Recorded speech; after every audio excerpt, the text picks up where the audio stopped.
So one of the reasons why I really appreciate doing group work within the college setting is because it gives us all a chance to kind of explore what our strengths are and what our weaknesses are. And in terms of that, we look very intently on our type of personality, okay, which is today's topic. Are we introverted? Are we extroverted? Are we somewhere in the middle? If so, how far in between are we? Are we agreeable? Do we get a little neurotic at times, right? These are all things to consider when we look at personality. Believe it or not, when I put these groups together for this class here, I had you fill out those evaluations, and I looked at those evaluations to see it doesn't really tell me everything about everybody's personality, but it gives me some sense. Who desires to be a leader? Who's great at communicating? Who's creative? Who likes to organize and write down their thoughts? And based on that, I tried to piece together these teams. And more often than not, I'm pretty successful at doing that. But I'm not giving myself credit with that. I'm really giving you credit because I put you into groups with different personalities. And my hope is that you find each other's strength to build off of that and get the job done, right? And that's what we're faced with in real world situations. So my hat's off to each and every one of you who have stuck it out, and you're going to have a wonderful project out there. But again, that comes down to personalities, which is what we're going to talk about today. All right. So how would you describe your personality through all this? Maybe you find yourself to be friendly, or your friend is friendly, or maybe you're creative. We talked about that. What about maybe nervous? Maybe some of us are nervous in front of doing presentations in front of people. Maybe somebody is timid, or we can describe them as outgoing, right? So personalities really came around to thought around the time of ancient philosophers like Hippocrates, who believed that personality manifested itself really in four different what they called humors back then. And basically, you are who you are because of this balance of what they called humors, right? And again, this is ancient philosophy, but they were trying to wrap their minds around why people are different. So these humors, and this isn't really important, just kind of gee whiz information, but it was a balance between phlegm, blood, and yellow and black bile. And depending on which one of these you had more, they thought determined your type of personality. Going a little bit further, the Chinese medicine, they started trying to define personalities more on a scientific basis, right? And they looked at the 5 elements, such as wind and earth and water and metal, and I'm trying to think the 5th one, fire. Fire. So we could see it in the Chinese culture, even in the Hindu culture. They have what are called doshas, right? Mind-body principles. So this has really spanned the entire history of human beings, of us trying to figure out what makes us different. And it wasn't until Sigmund Freud thought about our personalities, and they really depend on who is winning the battle between the urges of the id, ego, and superego, which I'm going to share with you here in just a little bit. So we've all heard of Sigmund Freud, right? Who hasn't? I mean, he's kind of the icon of modern psychology. And while we don't really subscribe to everything that he's produced in his life, a lot of his influences are still embedded in how we look and deal with the human condition. All right. So hopefully you can see my screen. So when we're talking about personality, we have different theories, just like everything else in psychology. We have different theories of personality. And the first one we're going to talk about today is the psychoanalytical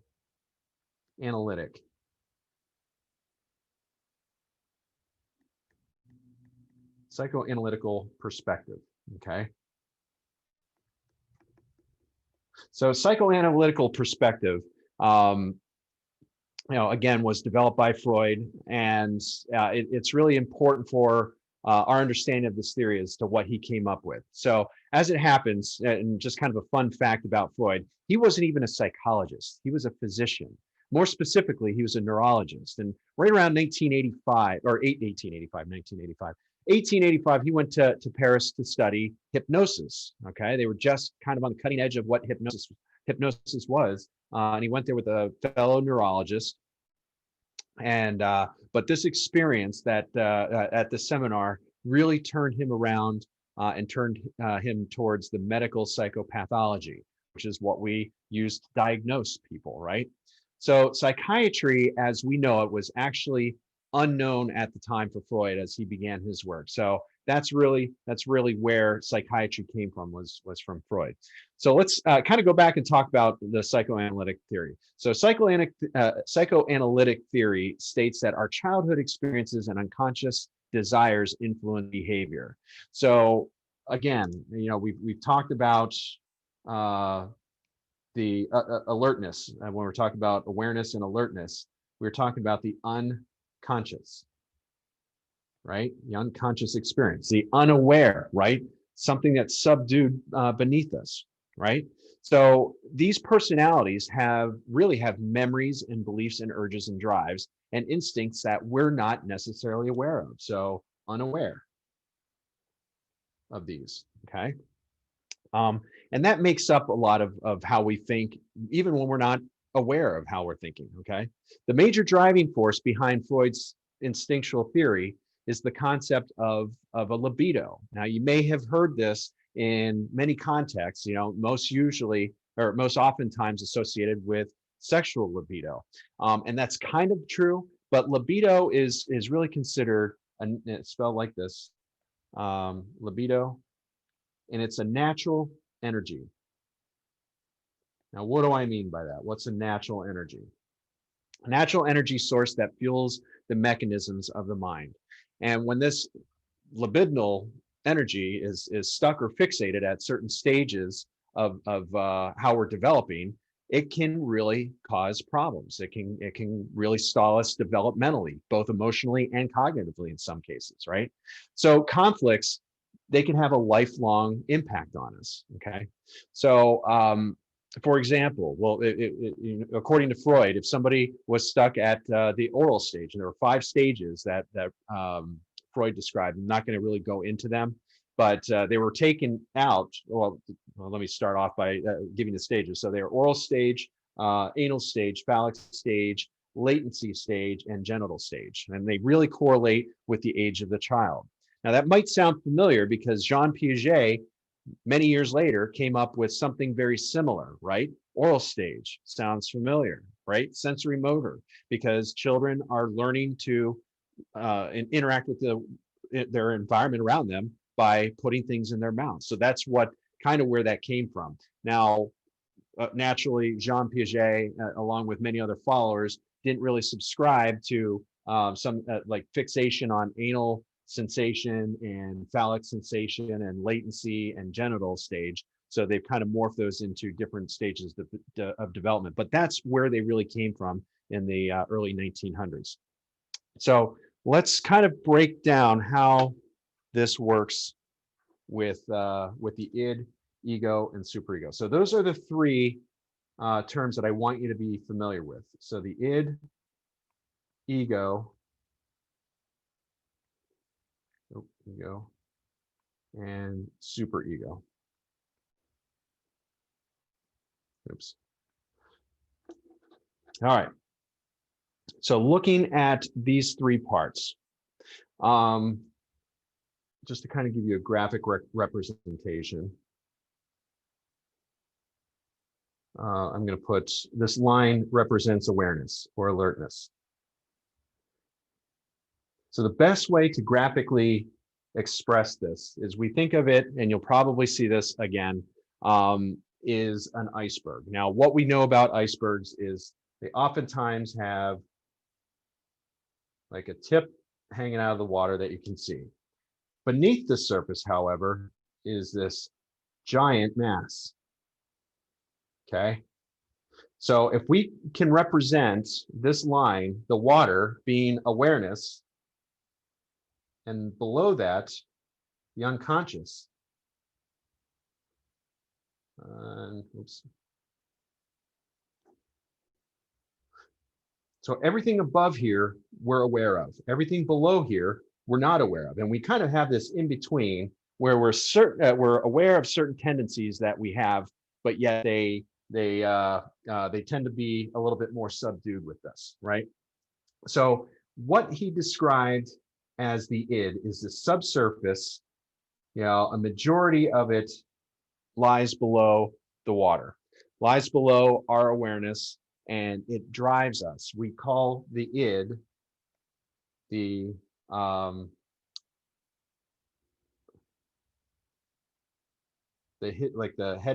hidden pleasure and fear.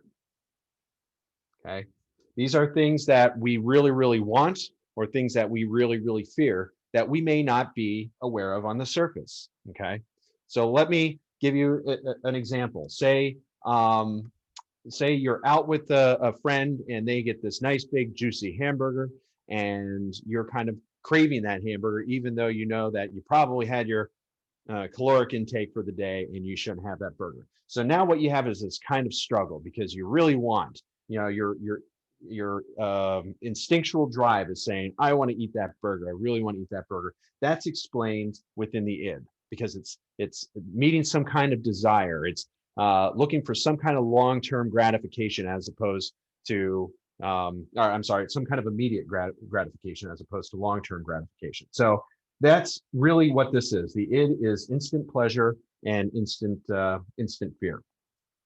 Okay, so the ego is involved in kind of more of the compartmentalization of this. Okay, so at the surface level, we have again our conscious, and it dips a little bit more below that, but we're going to call this little tip here our ego. Now, the ego, the reason why this is on the top of the iceberg is because it involves our perceptions and our thoughts and our judgments. It's involved in all that. And it seeks long-term gratification as opposed to the id's immediate gratification. All right.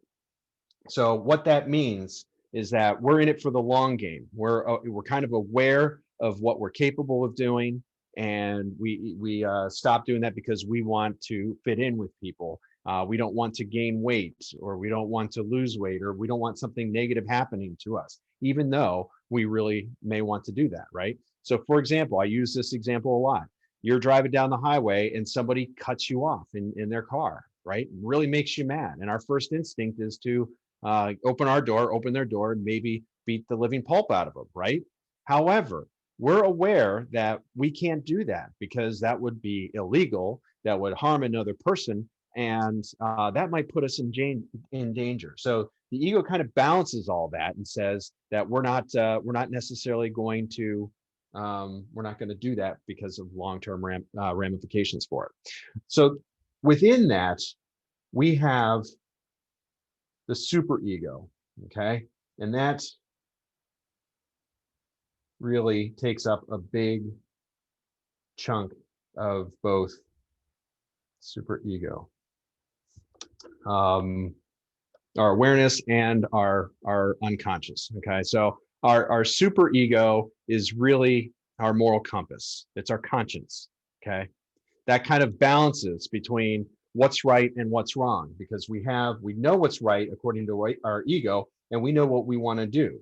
So we have this warring faction, which is our superego. It balances based on our morals and our long-term gain to see what we can do. Okay, you might hear some theories. They describe this. Many of you maybe watch cartoons, and you have the I think it's the angel on the right, the angel on the, I'm sorry, devil on the left shoulder, angel on the right, right? So the devil would be considered the id. And then the angel, because the devil is telling you what to do, like telling you kind of bad things to do. Go beat up that guy. You maybe seen that on Tom and Jerry or Bugs Bunny or something like that, if you still watch that. And then the angel is kind of the ego telling you, oh, do the right thing. Don't submit to the fear and anger, and do the right thing. So kind of doing that, going in between is your ego, or I'm sorry, your super ego. Okay. Now, the thing I don't like about that representation is it assumes that the id is bad, right? And we don't want to think that way, because our id is really our drive to get something, sometimes even biological. So, sometimes it's important to listen to our id and feed into that. All right. So um, within the psychoanalytical theory, and this kind of goes along with what you have with your homework assignment, we have defense mechanisms, don't we? I'm not going to go too much into defense mechanisms because I know it's part of your homework, but this was very much a Freud theory. So according to psychoanalytical theories, we've came up with defense mechanisms. Now, these mechanisms spring up as a result, as a result of some kind of, if you think back to developmental psychology, like Erik Erikson, so trust versus mistrust. So if somebody has been repeatedly wronged in the past as a child, they might develop mistrust issues. Same principle. So any kind of trauma or any kind of conflict that a child negotiates through the life of through their lifespan, they might develop some kind of defense mechanism. And the ones that your book identified were repression. I'll describe each one of these as we go through. Denial, projection, displacement,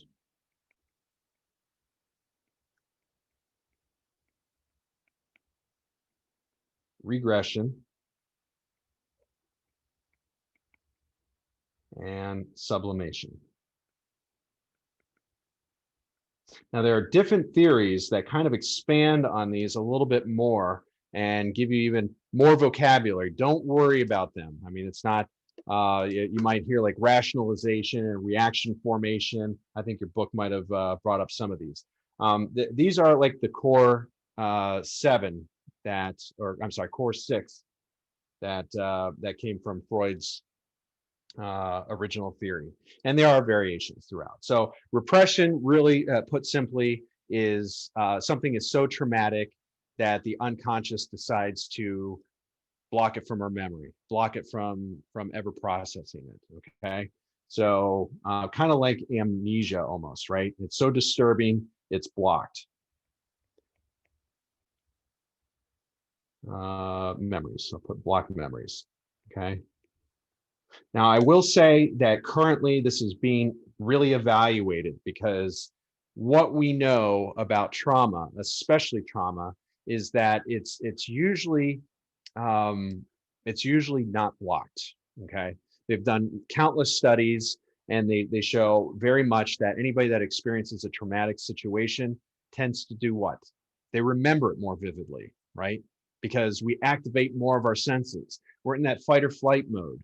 We start thinking emotionally, and assigning everything meaning to our entire environment. So we remember what we see as we perceive it. Okay, so in reality, it's much the opposite. Instead of blocking these memories, we tend to actually remember them a little bit more vividly. Now, that's not to say repression doesn't happen. It's just not nearly as commonplace as we once thought it was. Okay, denial involves blocking external awareness, external events from awareness. So blocking events, not blocking memories. Oops. Blocking external. Oh, don't know what's happening. External events from awareness. Okay, so what does that mean? You probably heard of denial, somebody that doesn't want to admit that something is occurring to them. For example, somebody that's engaged in heavy alcohol consumption might deny that they have a problem, right? Because that strikes at our ego. We don't want to admit that we're wrong. So that might be a problem for somebody. Or if, say, somebody, this happens a lot with grief processing. If somebody loses a loved one, they might be in denial that they're sad about that, right? So denial is just kind of blocking external events to kind of safeguard our ego. Projection involves attributing individuals' own unacceptable thoughts to somebody else. So uh, uh, my own feelings are somebody else, or thoughts.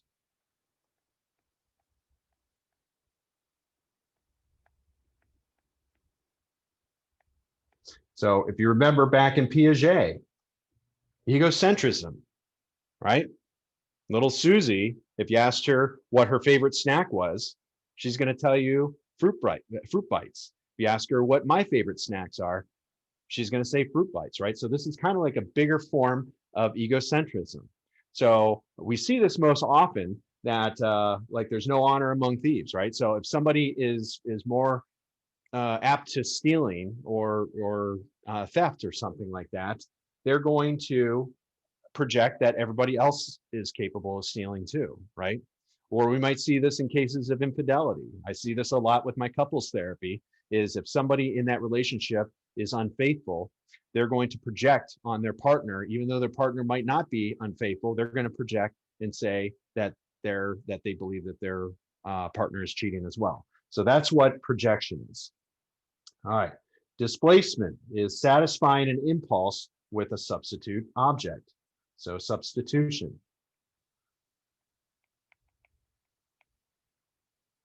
Substitution. All right. All right. So for example, if somebody is frustrated by their boss at work, right? They may go home and, this is horrible, but kick the dog or yell at their significant other or yell at their kids or something. So that's really what, if they want to, if they have a desire to do something negative to somebody, and that super ego kicks in and tells them, wait, we can't do that. They hold on to that, and then they displace that anger somewhere else. Okay. Regression is kind of moving back in time. Oops, back in time. All right, so for example, a child might suck their thumb again after, or even wet the bed in order to spend more time with a parent or something, right? That's just an example. So if they want to, if they knew that something worked in the past for them, they might adjust and kind of roll back their personality and their behaviors to reflect a time where that was successful. That would be an example of regression. And then sublimation is kind of similar to displacement, but using substitution in a socially acceptable way. Okay, so substitute in a, I'm going to say a good way, but I mean socially acceptable way. Okay, so for example, same example, say an individual has an argument with their boss, but instead of going home and kicking the dog and yelling at the spouse or being mean to the kids, they're going to go out and maybe run a half marathon that day or something. Okay, so not necessarily bad, right? In a lot of ways, it could be a good thing. But if it starts eating into not processing those emotions or not processing that conflict in a positive way, it could wind up backfiring. So anyway, those are really the gist of the defense mechanisms. And like I said, you're going to find different, your book, I think, even mentions like rationalization or reaction formation. These are just the basic 6 that Freud talked about. Okay. So moving on, any questions about psychoanalytic theory of personality, or any comments?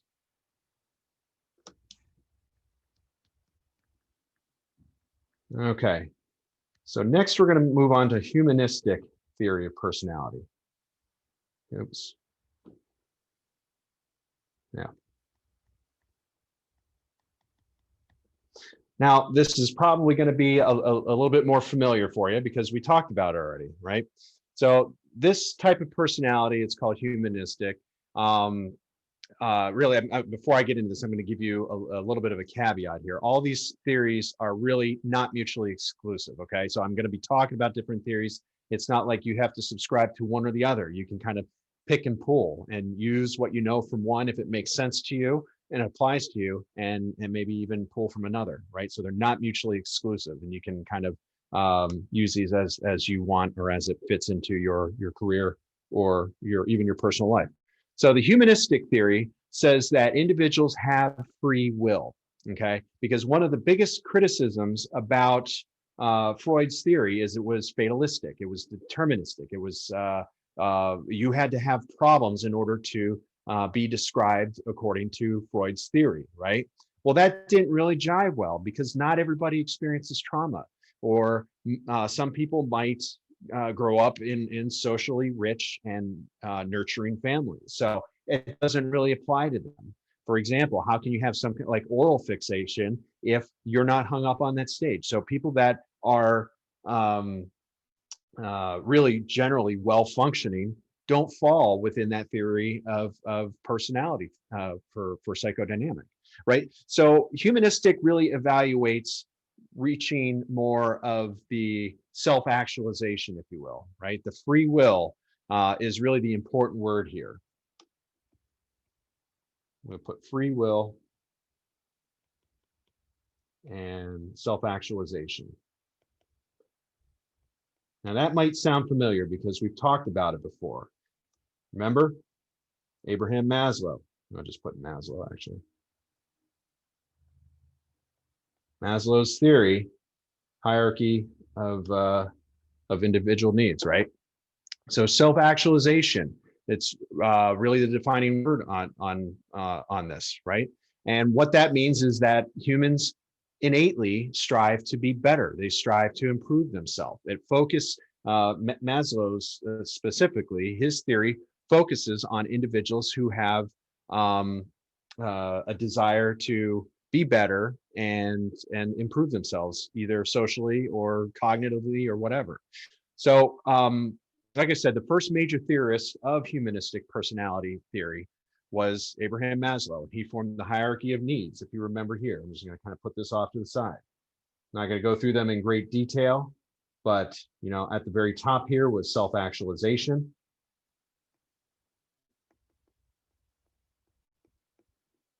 Down here were biological needs,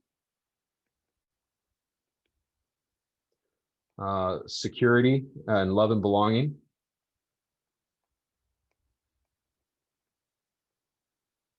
and aesthetic, right? Until we get to self-actualization. And some models, you might even see self-transcendence, but we're not going to talk about that.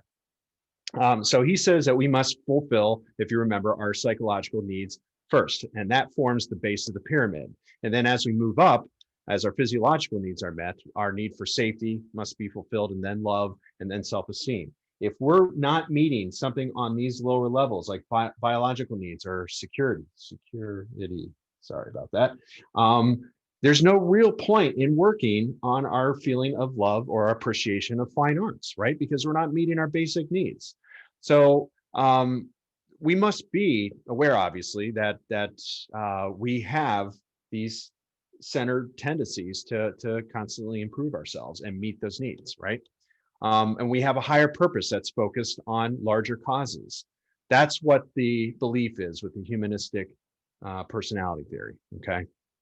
Always striving to do something a little bit better, all right?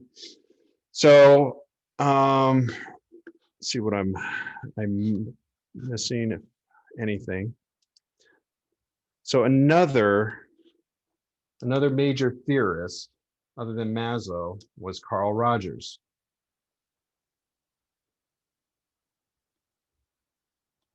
Okay, so Carl Rogers was really promoting growth, promoting like genuine and acceptance of self. And one of his theories of dealing with patients and dealing with clients is to nurture them. Okay, he thought that through growth, that it's nurtured, that they will feel accepted from others, and once that acceptance is received, an unconditional positive regard from themselves will automatically kind of settle in. So he used in his practice being genuine, and accepting other people. And he found that once they felt accepted, acceptance, that came to an improved self-efficacy. If that makes sense. All right. So, for example, a parent may get upset at their child and punish them for doing something wrong, but they're going to still love their child, right? And regard their child without any conditions, no matter what. So this allows us to be open and learn without fearing others are going to look at us differently, and if we do something wrong. And genuine relationships with others and acceptance that allow us to live up to ideals of our true real self versus the ideal self, right? Because that's kind of what we experience is when our ideal self, thinking back, we talked about cognitive dissonance. I like to use this model as well. Ideal self versus actual self. Remember, in cognitive dissonance, the value versus the action, the further the apart they are away, the greater the cognitive dissonance. Similar to this, the further we are away from our ideal self, our actual self is away from our ideal self, creates stress and anxiety, right? And that's kind of what's explained with the humanistic theory of personality, okay? All right, so I do want to cover trait theory of personality, but I don't have a whole lot of time to do that. So I think I'm going to stop here. Any questions about humanistic theory or psychodynamic theory?